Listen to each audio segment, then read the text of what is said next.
Mesdemoiselles, mesdames et messieurs, bonjour à toutes, bonjour à tous, bienvenue sur le28.tv. Je me trouve dans la petite commune de Saint-Pia, un peu plus de 1000 habitants. Elle fait face à un défi, celui du désert médical. Comme de nombreuses communes en France, Saint-Pia manque terriblement de médecins. Eh bien, le maire a décidé de prendre le problème à bras-le-corps. Il a décidé de se doter d'une cabine de téléconsultation. Elle se trouve derrière moi. Les administrés de la commune et ceux des communes avoisinantes pourront se rendre ici pour réaliser leur consultation. Alors comment ça marche? On les couvre d'images.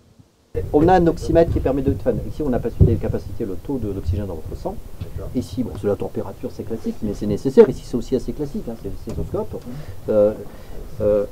Ici, vous avez aussi quelque chose de tensiomètre. Et là, vous avez deux outils qui sont un petit peu plus à côté, plus techno, qui sont justement le premier qui est un otoscope, qui permet en fait tout simplement... Derrière ces portes, un véritable cabinet médical miniature.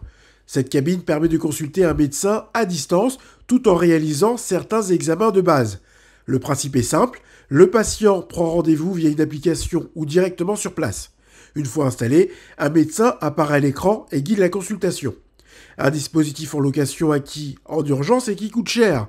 Le maire espère voir cette box médicale adoptée par ses habitants, en attendant le retour de médecins en chair et en os. On n'avait plus de médecin depuis 2 ans. Elle était partie à la retraite et on avait une forte demande de nos administrés, donc il a fallu trouver une solution. Ils attendaient une réponse de la municipalité, parce qu'ils attendaient la box médicale. C'est eux qui vont nous le dire dans les mois à venir pour voir si elle va être beaucoup utilisée. Une alternative très bien accueillie par les habitants présents à l'inauguration, même si certains se résignent, faute de d'autres solutions. Oui, c'est formidable, hein, pour refaire les ordonnances, pour toutes ces choses-là. Dire quelque chose de grave, je pense pas, mais... Et vous n'avez pas trop peur du coup de cette technologie, de cette nouveauté? Je crois qu'il faut vivre avec son temps. C'est juste pour savoir ce que vous pensez de la cabine de téléconsultation. Est-ce que c'est quelque chose qui vous plaît, qui répond à vos envies? Oui, je trouve que c'est une super idée. C'est vraiment très très bien. Ne serait-ce que pour même les personnes âgées, apparemment c'est une approche facile. Non, c'est vraiment très bien, c'est très bien, je suis ravi. Ce manque de contact avec un médecin, c'est pas quelque chose qui vous fait peur, cette technologie?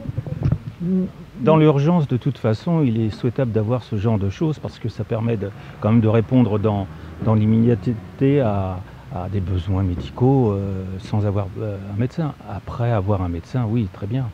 Mais là, ça répond tout à fait à une demande d'urgence. C'est parfait.